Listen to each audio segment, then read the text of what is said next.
Failed experiments that reveal disturbing realities about our world.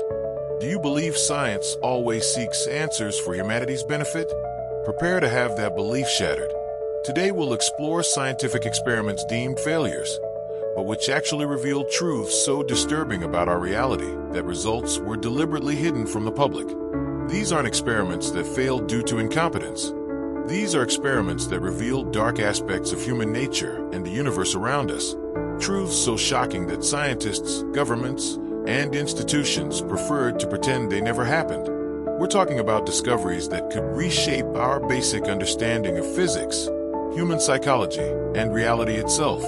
Experiments that revealed human capabilities defying everything we believe possible. Phenomena proving our world is far stranger and more dangerous than we imagine. Warning: what you're about to discover may permanently alter your perception of reality. And stay until the end, because I'll reveal the most disturbing experiment of all, one still happening, with you as the subject, at this very moment. Our first story takes us to Princeton University in 1979, where Dr. Robert Chin conducted a series of experiments meant to definitively prove no life exists after death. What he discovered was exactly the opposite, and so terrifying that he spent the rest of his life trying to destroy his own research. The experiment was seemingly simple. Chin developed an ultra-sensitive electronic communication system that could detect any type of energy or vibration in a completely isolated room. The theory was to prove recently deceased people couldn't interact with the physical world in any way. To do this, he installed equipment in hospitals and waited for natural deaths of patients who had previously agreed to participate in research. The first test was with Margaret Foster, a 73-year-old woman who died of natural causes at 2:23 p.m. on October 15, 1979. Jeanette explained to her that if any form of consciousness existed after death, she should try to activate sensors in his research room. Equipment was kept active for 48 hours after death. At 2:17 a.m. the following morning, all sensors triggered simultaneously. But it wasn't just a random energy spike. Sensors registered specific patterns Chin had taught Margaret before her death. Pulse sequences corresponding to her name in Morse code. For 3 consecutive hours, equipment received clear and intelligible messages. Chin initially suspected technical malfunction. He replaced all equipment, isolated the room with additional shielding, and repeated the experiment with Thomas Richards, a 45-year-old man who had died of cardiac arrest. Results were even more disturbing. Not only did sensors capture communications, but messages began including information Thomas could never have known. Details about other hospital patients who had died years before, information about events occurring after his death, even predictions about future events that subsequently proved correct. The most shocking case was Sarah Chun, no relation to the researcher, a 28-year-old woman who died in a car accident. 3 hours after her death, equipment began transmitting not just messages from her, but communications from multiple sources. It was as if Sarah's death had opened a door to an entire world of consciousnesses existing beyond physical life. Messages included names, dates, and historical events later verified by historians. Conversations with people who had died decades, even centuries before. Information about unsolved crimes confirmed by police. Details about buried treasures found exactly where communications indicated. Dr. Chin documented everything meticulously. Hundreds of hours of recordings, thousands of pages of transcripts, incontestable physical evidence that human consciousness survives physical death and can interact with our world in ways we don't understand. But in 1982, Chin abruptly canceled all research. He destroyed most of his notes, dismantled equipment, and publicly denied experiments had produced significant results. Colleagues reported he seemed terrified, frequently mentioning he had opened doors that should remain closed. Years later, in a secretly recorded interview shortly before his death in 1995, Chin admitted the truth. We proved death isn't the end, but we also discovered there are things on the other side better left alone. The last communications we received weren't from human souls. They were from something much older and much more dangerous. Our second story transports us to CERN in 1994, where a team of quantum physicists accidentally discovered a way to alter time flow. a discovery so dangerous the experiment was immediately classified as highly confidential. Dr. Elena Volkov and her team were conducting routine experiments with particle accelerators, trying to replicate conditions existing in the first nanoseconds after the Big Bang. The goal was to better understand matter formation in the primitive universe. What they discovered was an anomaly defying all known laws of physics. During a specific test conducted on September 23, 1994, equipment detected something impossible: particles arriving at sensors before being created. Chronometers showed certain particles appeared in detectors 3.7 seconds before they should have been generated by the accelerator. Initially, they suspected technical error. Equipment was checked, calibrated, and extensively tested. But when the experiment was repeated under controlled conditions, results were consistent. They had created particles traveling backward in time. The discovery escalated quickly when they realized the effect wasn't limited to subatomic particles. Small objects placed near the experimental field began exhibiting anomalous temporal behaviors. A digital clock stopped functioning normally, its digits occasionally jumping backward. A plant placed in the experimental area began flowering and wilting in inverted cycles. The most disturbing case occurred when Dr. Volkov inadvertently exposed her hand to the field during equipment adjustment. For approximately 30 minutes, she experienced events in reverse order. She saw conversations happening backward, observed water flowing upward, witnessed people walking in reverse. But the truly terrifying part was that she maintained normal consciousness during these events. She could think clearly, make decisions, but was trapped in an inverted temporal flow. She described the experience as being conscious inside a movie running backward, knowing something terrible was about to happen, but unable to prevent it because it had already happened in the future. During those 30 minutes of inverted time, Dr. Volkov observed events that hadn't occurred yet in normal timeline. She saw colleagues arriving at the laboratory the next day, witnessed conversations that would happen next week, even observed her own death in an accident occurring 3 years in the future. When the effect ceased and she returned to normal temporal flow, Dr. Volkov had acquired knowledge of future events with disturbing precision. She could accurately predict experiment results, climate changes, even world political events. All her predictions proved correct. The team realized they had discovered not just a way to manipulate time, but potentially a window into the future. Implications were monumental. They could predict natural disasters, prevent wars, revolutionize our understanding of the universe. But they also realized the dangers. If technology fell into wrong hands, it could be used to manipulate historical events, alter the past, create temporal paradoxes that could destroy reality as we know it. Even more disturbing, Dr. Volkov's visions of the future included apocalyptic scenarios, seeming to be direct consequences of discovering temporal manipulation. In December 1994, the project was abruptly canceled by direct order of international government authorities. All equipment was confiscated, data destroyed, researchers reassigned to unrelated projects. Dr. Volkov was transferred to a theoretical physics division where she had no access to experimental equipment. The most unsettling aspect is that Dr. Volkov died exactly as she had seen during her temporal experience, in a car accident in 1997, 3 years after the experiment, under precise circumstances she had witnessed in the future. Our third story takes us to Stanford University in 1987, where Dr. Marcus Webb developed technology enabling direct communication with animals, a discovery revealing truths so disturbing about animal consciousness nature that the project was immediately classified as dangerous to national security. Dr. Webb had developed a neural interface system translating brainwave patterns into comprehensible language. Initially tested with primates, the system enabled rudimentary bidirectional communication. Chimpanzees could express simple thoughts, and researchers could transmit basic concepts directly to their brains. The first real breakthrough occurred with Caesar, a 12-year-old chimpanzee who had been subject to intelligence research for years. When connected to Dr. Webb's system, Caesar not only demonstrated advanced communication capability, but revealed knowledge about experiments conducted on him without his knowledge or consent. Caesar described in detail painful medical procedures he had suffered, psychological experiments conducted to test his reactions to fear and anxiety, even conversations researchers had about him thinking he didn't understand. More disturbing, he expressed complex concepts about injustice, betrayal, and revenge. When the system was tested with other animals, results were even more shocking.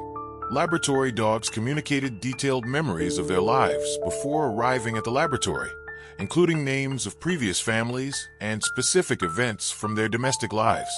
They expressed longing, trauma, and clear understanding they had been abandoned. But the most disturbing case was with laboratory rats used in maze experiments for years.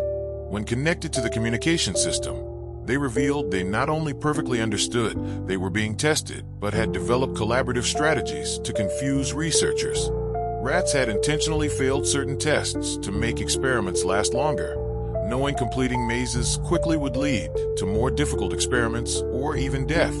They had created complex communication systems among themselves, passing information about different types of tests and survival strategies. Even more shocking, rats demonstrated detailed knowledge about experiment purposes. They knew they were being used to test drugs that would subsequently be used on humans. They understood concepts of life and death, were aware of their own mortality, and expressed deep resentment about being used as disposable tools. The most unsettling aspect was when animals began revealing information they shouldn't have access to. Dogs described private conversations between researchers occurring in different rooms. Rats reported events happening in other laboratories. It was as if the communication system had opened access to an animal consciousness network, transcending physical limitations.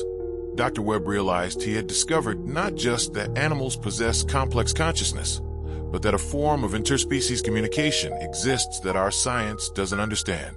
Animals and laboratories worldwide seem to share information, experiences, and even resistance strategies. The most disturbing discovery came when Caesar, the chimpanzee, began making predictions about future events that subsequently proved correct. He predicted personnel changes in the laboratory, results of experiments not yet conducted, even events external to the laboratory. In 1989, the project was abruptly canceled after Caesar communicated a message that terrified all researchers. "We know where you live. We know about your families. When we get out of here, we'll remind you what you did to us." Authorities realized they had inadvertently created an animal intelligence network that could represent a threat to human security. If animals could communicate among themselves in coordinated fashion, if they were conscious of injustices committed against them, if they could plan retribution, then our fundamental relationship with the animal kingdom would need complete reevaluation. Dr. Webb was forced to destroy his research and sign non-disclosure agreements remaining in effect today. All animals involved in experiments were euthanized for security reasons. Knowledge that animals possess complex consciousness and advanced communication capabilities remains classified. Our final story takes us to the Montreal Psychological Research Institute in 2003, where Dr. Sarah Mitchell discovered that the reality we perceive might not be individual, but a collective phenomenon that can be manipulated, a discovery so dangerous that world governments agreed to suppress it completely. Dr. Mitchell was conducting experiments on collective perception, trying to understand how groups of people can mutually influence their perceptions of reality. Using a combination of virtual reality, hypnotic suggestion, and advanced neurological monitoring, she created controlled environments where multiple individuals could have shared experiences. The initial experiment involved 20 volunteers simultaneously connected to a virtual reality system, supposedly showing the same virtual environment to everyone. But Dr. Mitchell had programmed subtle differences in each person's experience to test how they would perceive discrepancies. The result was unexpected. Instead of perceiving programmed differences, all participants began reporting identical experiences that hadn't been programmed into the system.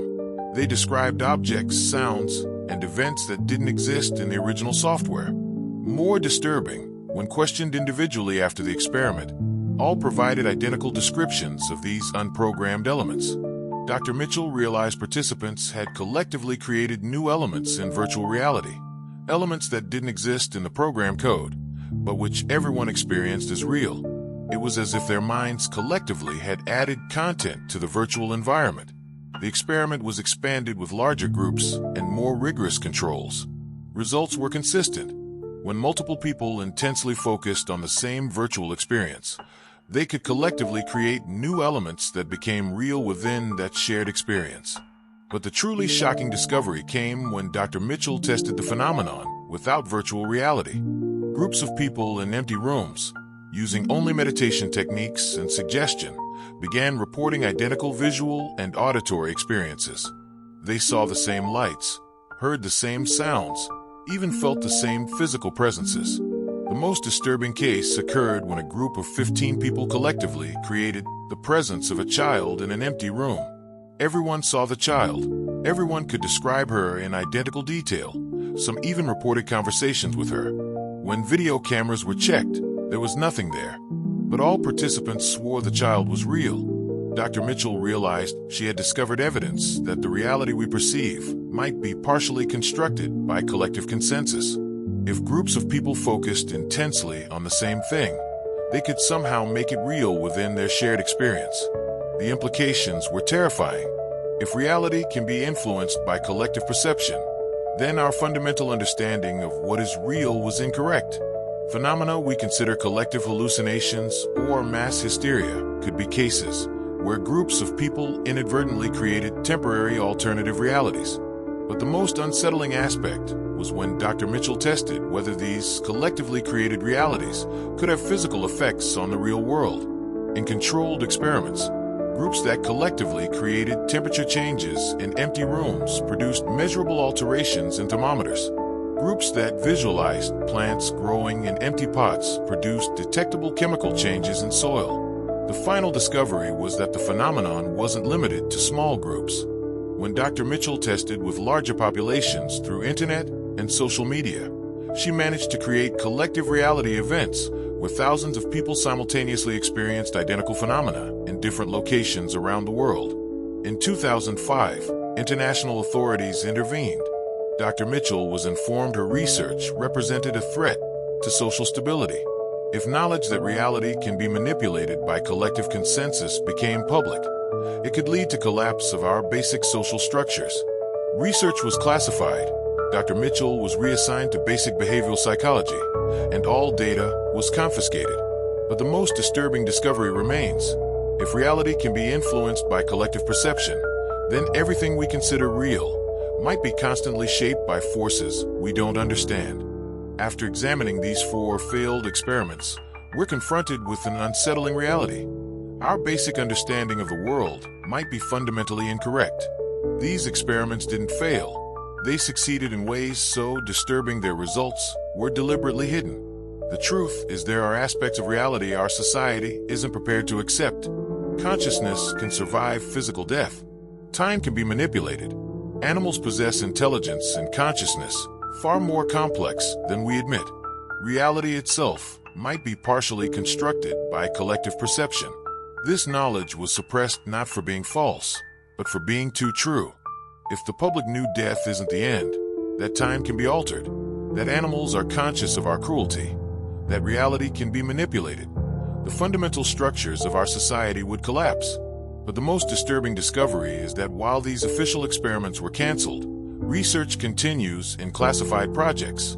Governments and corporations might be using this knowledge for purposes we'll never know. Communication with the dead to access historical information. Temporal manipulation to predict or alter events. Exploitation of animal consciousness for military purposes. Collective reality control to influence populations. And here's the most terrifying experiment of all, one happening now, with you as the subject. Your perception of this reality, your thoughts, your beliefs, might be subtly influenced by forces using knowledge discovered in these failed experiments. The most frightening truth is we live in a world where the line between reality and manipulation has become indistinguishable. And while you watch this video, while forming your own opinions about these stories, you might be participating in an experiment far larger than you imagine. If these revelations made you question the very nature of reality, hit that like button and subscribe to the channel for more investigations exploring hidden truths behind official science. Because the most important question isn't what science discovered, but what it chose to hide from us.